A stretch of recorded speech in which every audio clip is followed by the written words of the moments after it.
Que bom, irmãos, estarmos aqui na casa do Senhor, principalmente pela oportunidade de estudarmos a Palavra de Deus. Hoje nós vamos começar uma série de estudos com o título Reis e Profetas Falam Hoje. Esta frase já tem muito a nos dizer. Quando nós estamos dizendo que reis e profetas falam hoje, nós estamos valorizando as Sagradas Escrituras como um todo. Toda a Bíblia é a palavra de Deus e fala conosco. Seja através das histórias, das doutrinas, a mensagem do Senhor, ela é sempre completa, atualizada. E ela tem o seu contexto próximo, a sua história, a sua cultura, mas ela sempre será aplicável a nós, né? E o nosso objetivo é falar um pouquinho a respeito de algumas dessas histórias bíblicas do Antigo Testamento, trazendo para nós aplicações. Enquanto outras palavras, outros escritos, outras teorias sempre têm que ser atualizadas, a Bíblia fala hoje. O nosso objetivo é que realmente nós possamos aprender do Senhor. Vamos fazer uma leitura bíblica em Tiago capítulo 5, versos 17 e 18. Eu vou ler, os irmãos queiram acompanhar em suas Bíblias. Tiago capítulo 5, versos 17 e 18.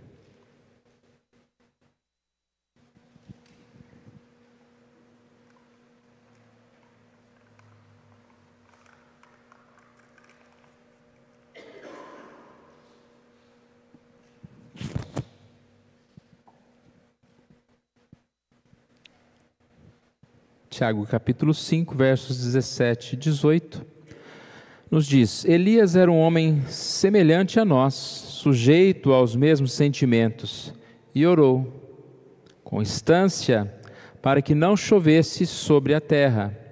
E por 3 anos e 6 meses não choveu. E orou de novo, e o céu deu chuva, e a terra fez germinar seus frutos. Nós vamos começar o nosso estudo falando desse profeta tão querido, tão conhecido, o profeta Elias. E sua história está relacionada a um rei chamado Acabe. O rei Acabe, filho de Onri, reinou sobre Israel 22 anos. Elias, o tesbita, um dos profetas provenientes da região de Gileade, na Transjordânia. A passagem para o nosso estudo, peço que os irmãos acompanhem nas suas Bíblias, é 1 Reis, capítulo 16, a partir do verso 29.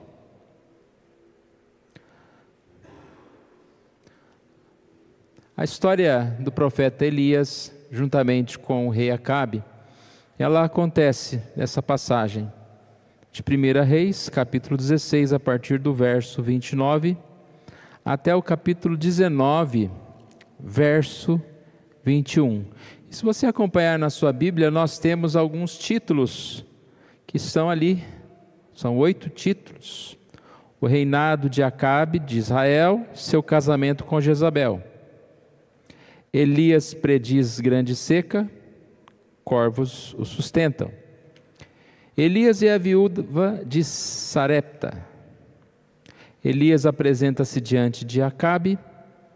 Elias e os profetas de Baal no Monte Carmelo. Elias ora para que chova.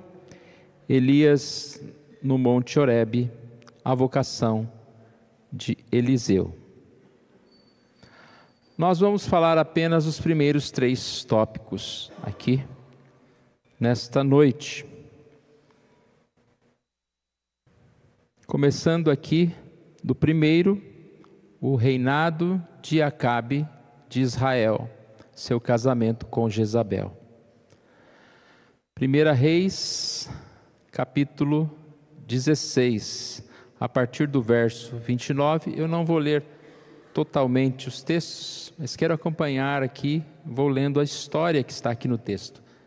Acabe começou a reinar sobre Israel. Reinou 22 anos. Verso 30, fez Acabe o que era mal perante o Senhor, mais do que todos os que foram antes dele. Tomou por mulher a Jezabel, serviu a Baal e o adorou. Final do verso 33, cometeu mais abominações para irritar o Senhor, Deus de Israel, do que todos os reis de Israel que foram antes dele. Até aqui nós ouvimos falar sobre Acabe. Percebemos que ele é um homem muito mau. Não é somente culpa da Jezabel, né? Ele já era um homem mau. E ele tolerou a maldade da sua esposa. Jezabel é conhecida por ser uma mulher que perseguiu os profetas. Lá no verso 4 do capítulo 18, aqui uma página para frente, capítulo 18, verso 4, fala que Jezabel exterminava os profetas do Senhor. Obadias tomou 100 profetas, de 50 em 50, e os escondeu numa cova, e os sustentou com pão e água. Então você imagine Acabe, rei de Israel, um homem que deveria seguir o profeta, que deveria fazer a vontade de Deus, deveria governar o povo para a glória de Deus. Ele se sujeita a adorar outros deuses, e nem mesmo proteger os profetas do Senhor ele protegeu. A Jezabel poderia ser adoradora de Baal, mas ela não se contentava com isso. Ela também queria perseguir os profetas do Senhor. Em tempos de idolatria, Deus levanta os seus profetas. Hoje nós somos uma igreja, irmãos, que vivemos num mundo que não é muito diferente desse mundo, onde reis se levantam para adorar a Baal, para adorar o inimigo, para fazer obras que são maldosas. Talvez profetas no nosso meio não são exterminados fisicamente, mas muitos são calados, ou muitos se calam diante da voz do mundo. A gente, em meio a essas tristezas, nós devemos orar, devemos pedir que Deus levante profetas, que Deus levante a sua igreja. Eu vejo algumas vezes irmãos criticando o mundo por ser mundo. Eu sei que nós, quando olhamos as coisas do mundo, ficamos tristes, indignados, e sim, falamos sobre isso. Mas mais do que culpar o mundo por ser mundo, nós devemos lembrar que nós somos o sal da terra e a luz do mundo. E se o mundo está apodrecendo, e se o mundo está escuro, a nossa luz está sendo muito pouca. Nós sempre ouvimos falar sobre o crescimento evangélico, igrejas para todo lado, mas infelizmente a gente não vê tantas mudanças no mundo. E esse profeta levantado foi Elias. 17, verso 1, Elias, o tesbita dos moradores de Gileade, disse a Acabe. Aqui tirando um pouquinho desse nome, de Elias. O nome de Elias significa Javé é Deus, Senhor dos exércitos. Enquanto o rei Acabe não estava nem um pouco preocupado com a adoração a Deus, e estava permitindo a perseguição dos homens de Deus, Elias se levanta como esse Senhor dos exércitos, Javé é Deus, ou seja, ele foi levantado, e o próprio nome dele já diz que o Senhor é Deus, não há outro Deus.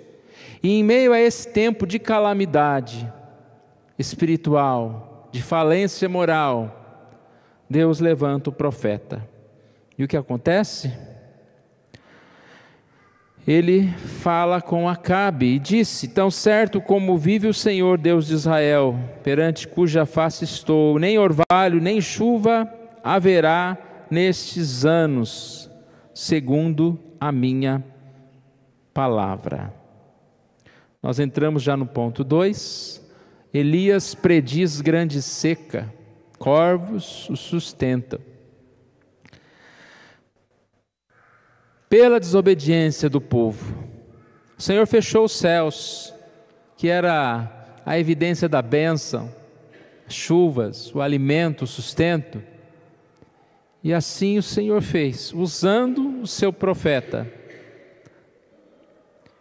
Elias, correndo perigo, a situação não estava fácil, foi poupado por Deus, que disse o seguinte: retira-te daqui, vai para o lado oriente e esconda-te junto à torrente de Querite, fronteira ao Jordão.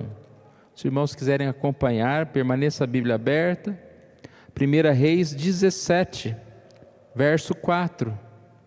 Beberás da torrente, e ordenei aos corvos que ali mesmo te sustentem. Elias então obedece o chamado do Senhor. Ele aqui é protegido pelo Senhor. O peso da desobediência. Aqueles que não amam a Deus sofrem as consequências dos seus pecados, moralmente, muitas vezes fisicamente. Mas o povo de Deus está seguro. O povo de Deus não só está seguro, mas tem o seu sustento garantido.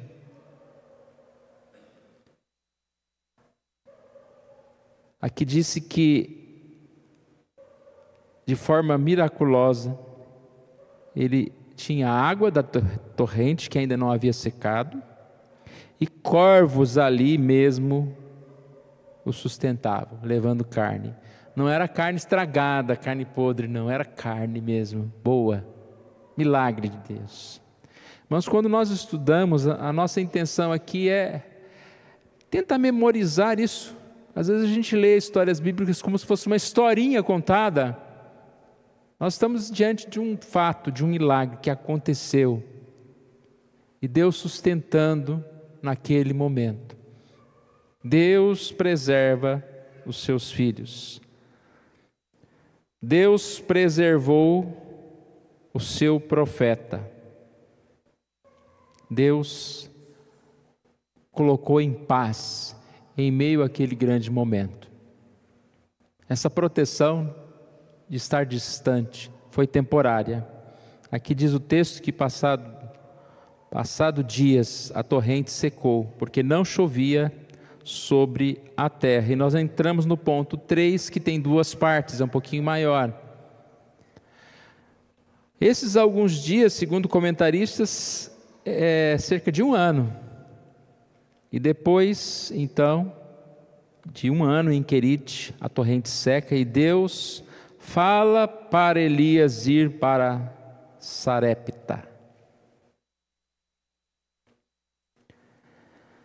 Verso 8, capítulo 17, 1 Reis. Então lhe veio a palavra do Senhor dizendo: dispõe-te, vai a Sarepta, que pertence a Sidom, e demora-te ali, onde ordenei a uma mulher viúva que te dê comida. Os planos de Deus são inimagináveis. Como Elias foi corajoso de ir até Acabe, falar com ele que os céus iriam se fechar. E ele não pediu proteção, mas Deus tirou dali. E agora o Senhor manda-o para um lugar, e já está providenciado o seu alimento por parte de uma mulher viúva. Aqui diz que ele chegou, pediu para a mulher viúva. Primeiro ele pediu água, depois ele também pede pão, e ela responde: nada tenho. Verso 12, parte B: há somente um punhado de farinha numa panela e um pouco de azeite numa botija. E vês aqui, apanhei 2 cavacos, e vou preparar este resto de comida para mim e para o meu filho. Comê-lo-emos e morreremos. Repare que aqui há algo aparentemente estranho, porque o profeta vai para um lugar onde também não tinha comida. Eram 3 anos, provavelmente ele passou os outros 2 anos ali naquele lugar, na casa dessa viúva. E ele vai para um lugar onde ele não tinha proteção, era a cidade dos gentios. Ali era um lugar perigoso, cidade próxima a onde Jezabel nasceu. Mas o profeta de Deus não precisa viver escondido. E para termos o sustento, não necessariamente precisamos de fartura. Nós vemos que ali não havia alimento, mas havia direção de Deus. E havia obediência por parte do profeta. Não havia recursos, mas havia a fonte dos recursos, que é Deus. Muitos comentaristas dizem que a gente olha para o pote, mas não olha para o Deus que enche o pote. Às vezes a gente olha e está o pote vazio, mas você não precisa olhar para o pote vazio, você precisa olhar para Deus, que vai encher, que vai sustentar. E ele foi para lá. Ali ninguém mexeu com ele, ele não foi ameaçado, e ele estava ali junto com aquela mulher. A situação descrita aqui, ela é tão triste que ela diz que vai fazer uma última refeição, porque depois daquilo não tem mais esperança, e ela e o seu filho vão morrer por falta de comida. Mas Elias sabia que Deus não mentiria. E o que Deus disse para ele? Essa viúva vai te dar comida. Ela vai te dar comida. Então ele diz: não temas, verso 13. Primeiro faze dele para mim um bolo pequeno e traze-mo aqui fora. Depois farás para ti mesmo e para teu filho. E aí vem a palavra, né, da profecia. Porque assim diz o Senhor Deus de Israel: a farinha da tua panela não se acabará, e o azeite da tua botija não faltará, até o dia em que o Senhor fizer chover sobre a terra. Aqui a gente percebe que Elias faz uma promessa, que enquanto durasse a seca, a comida não ia faltar. Mas por que não iria faltar? Porque milagrosamente iria se multiplicar. E a gente percebe que isso a gente pode experimentar muitas vezes na nossa vida. Isso iria acontecer até que voltasse a chover, que os recursos naturais pudessem novamente acontecer, que ela poderia talvez voltar ao seu trabalho ou receber, como todos, o alimento. Quantas vezes, irmãos, Deus permite que a gente passe por uma situação desta, de seca, de dificuldade, de desemprego, de pouco recurso, mas, que diz aqui? Farinha da tua panela não se acabará, o azeite da tua botija não faltará. Ou seja, as necessidades básicas da vida não vão faltar para nós. O pão nosso de cada dia não vai faltar para nós. Repare, irmãos, que muitas vezes nós estamos preocupados, não é com o básico, nós estamos preocupados com a falta de algo mais, de alguns recursos mais avantajados. Deus também nos dá esses recursos maiores, mas pode ser que em alguns momentos nós não tenhamos todos estes. Devemos crer que mesmo passando por momentos de crise, o Senhor vai nos sustentar. O grande medo que nós temos é como eu vou conseguir sustentar nessa hora, nessa dificuldade. Lembre sua história. Em quantas situações difíceis você já passou e Deus te sustentou? E hoje nós estamos aqui. Hoje na escola dominical nós ouvimos falar como os pais têm dificuldade de educar seus filhos, de comprar as coisas para os seus filhos, mas estão tudo criado aí, né? E os que não têm os filhos criados, creia que Deus vai te dar a condição de criar seus filhos.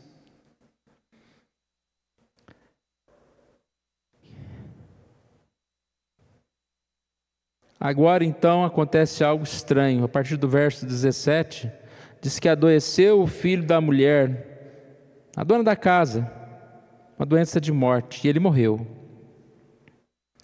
E ela, provavelmente gritando, desesperada, disse: que fiz eu, homem de Deus? Vieste a mim para trazer à memória a minha iniquidade e matares meu filho? A reação daquela mulher. Aqui alguns comentaristas dizem que ela se sentiu culpada. Talvez a reação dela é que a presença do profeta fez com que Deus estivesse desvendando os seus pecados. Disse que ali é uma terra de gentios, uma terra de pessoas. Se nem o povo de Israel estava servindo a Deus, essas pessoas estavam ali, distantes. De certa forma, ela acreditava que a morte de seu filho era um castigo de Deus pelas suas transgressões. E por que ela acusou Elias? Porque Elias, um homem de Deus, como eu disse, talvez a sua presença estava expondo o seu pecado. Ou Elias, como um homem que conversava com Deus, denunciou ela. Qual foi a reação de Elias? Então disse Elias, verso 18: que fiz eu, ó homem de Deus. Não, isso é o que disse ela, né? Disse ela a Elias. Disse Elias no verso 19: dá-me teu filho. Tomou dos braços dela e o levou para cima ao quarto, onde ele mesmo se hospedara, e o deitou em sua cama. Clamou ao Senhor e disse: ó Senhor meu Deus, também até esta viúva, com quem me hospedo, afligiste, matando-lhe o filho? Estendendo 3 vezes sobre o menino, clamou ao Senhor e disse: ó Senhor meu Deus, rogo-te que faças a alma deste menino tornar a entrar nele. O Senhor atendeu a voz de Elias, e a alma do menino tornou a entrar nele e reviveu. Elias tomou o menino e o trouxe do quarto à casa, e o deu à sua mãe. Ele disse: vê, teu filho vive. Então a mulher disse a Elias: nisso conheço agora que tu és homem de Deus, e que a palavra do Senhor na tua boca é verdade. O que Elias fez? Elias não retrucou aquela mulher, não brigou com ela, apenas pegou o menino e foi para um canto falar com Deus. A reação de Elias também é de surpresa. Ele deve estar imaginando: mas que coisa estranha, eu estou aqui, eu sou o profeta do Senhor, vim para abençoar, e o Senhor multiplicou o alimento, agora essa criança morre. E por ele não acreditar, não aceitar o que estava acontecendo, ele se encheu de fé e clamou ao Senhor: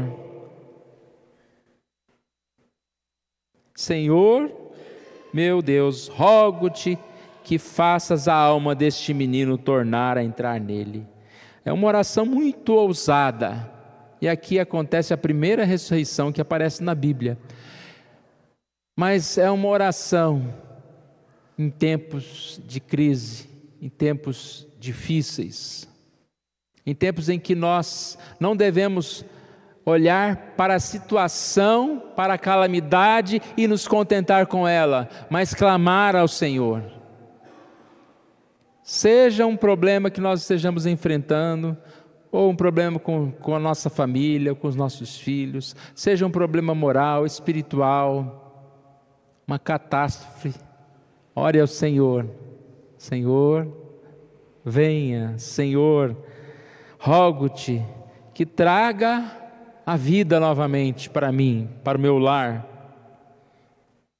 Aqui diz que ele estendeu o seu corpo sobre a criança, e aqui não é uma questão de transferir algum poder, irmãos, longe disso. Elias não tinha poder nenhum, ele acaba a sua vida lá quase com depressão. Elias era como um de nós, sujeito às mesmas coisas que nós.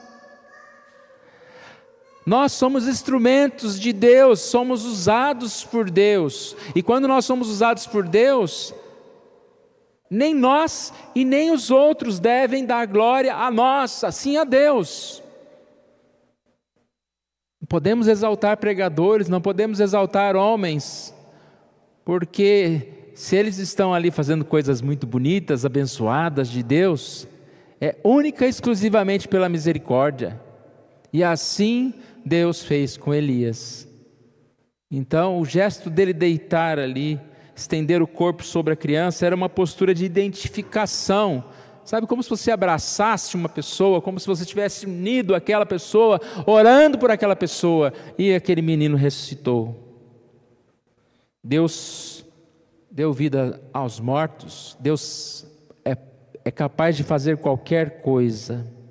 O resultado do milagre foi uma confissão pública daquela mulher. A restauração naquela casa, provavelmente, para não dizer com certeza, foi completa.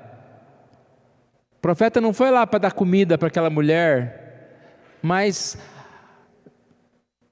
diante deste grande milagre, não há como essa mulher não ver que Deus estava agindo ali.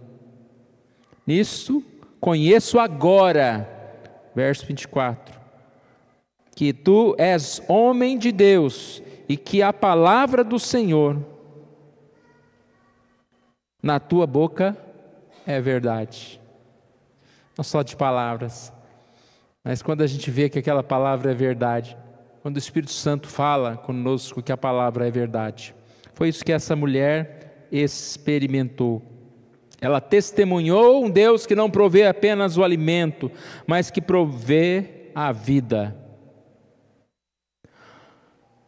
O ministério de Elias aqui foi prova, né, de que Deus abençoa. E Deus não faz acepção de pessoas, porque está aqui falando com uma mulher gentil. Concluindo, irmãos, desafios e bênçãos do ministério. Elias enfrentou Acabe. Elias ficou de certa forma escondido por algum tempo, mas depois foi aonde Deus mandava e esteve dependente de uma viúva pobre. Viu a morte de um menino, mas também viu a ressurreição. Aqui a gente percebe muito a obediência dele, a comunhão com Deus, e assim ele pôde testemunhar as promessas de Deus, tanto na sua vida espiritual como na vida material.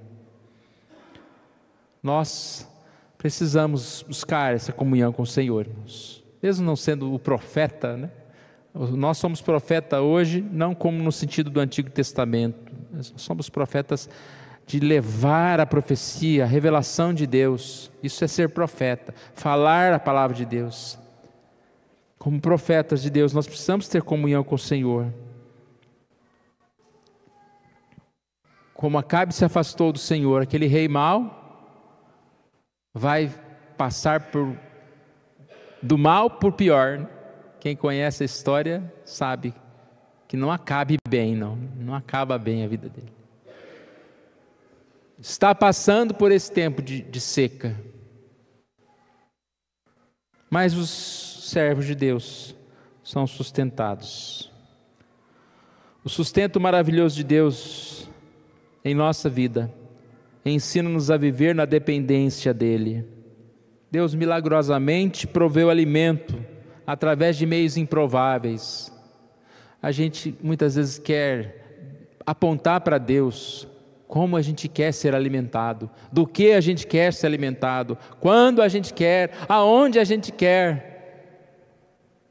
Nós precisamos entender que precisamos depender mais do Senhor, indicar todas essas coisas.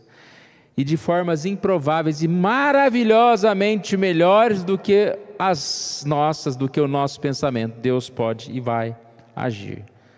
Deus é capaz de dar vida, Deus é capaz de ressuscitar mortos, e Deus é capaz de nos dar muitas coisas. Esse texto mostra o sustento de Deus, mostra que nós devemos ter fé, não confiança na estabilidade, mas confiança no Deus que mostra o caminho.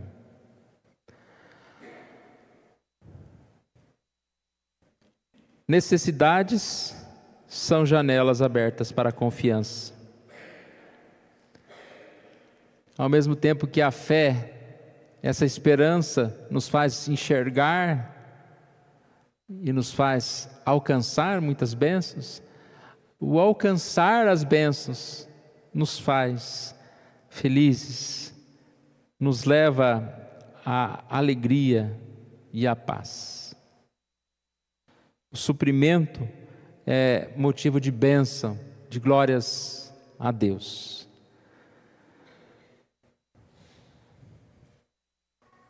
Duas situações, Elias e Acabe. Que nós possamos colocar na nossa vida, nosso coração, no caminho do Senhor, confiando que o Deus que agiu no passado é o Deus que age hoje nas nossas vidas. Nós vamos orar, depois nós vamos, em uma outra oportunidade, continuar falando um pouquinho sobre essa vida, sobre essa história de Elias. Vamos colocar em pé.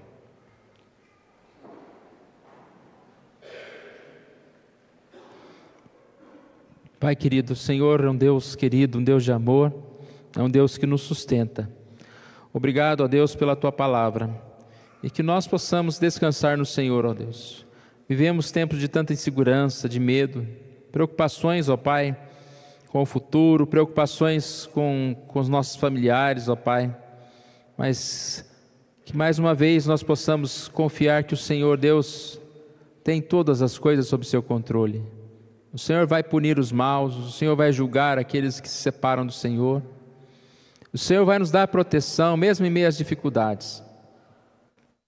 Obrigado pela Tua palavra, e que ela venha a ter espaço no nosso coração neste momento, ó Pai, fazendo-nos lembrar que em todo tempo o Senhor Deus cuida de nós, e mesmo que se for as situações mais difíceis, não vai nos faltar o alimento, não vai faltar o sustento do dia a dia.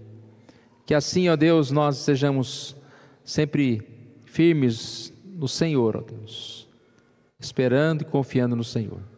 Perdoa os nossos pecados, ó Deus, nos fortaleça. Nós oramos em nome de Jesus. Amém.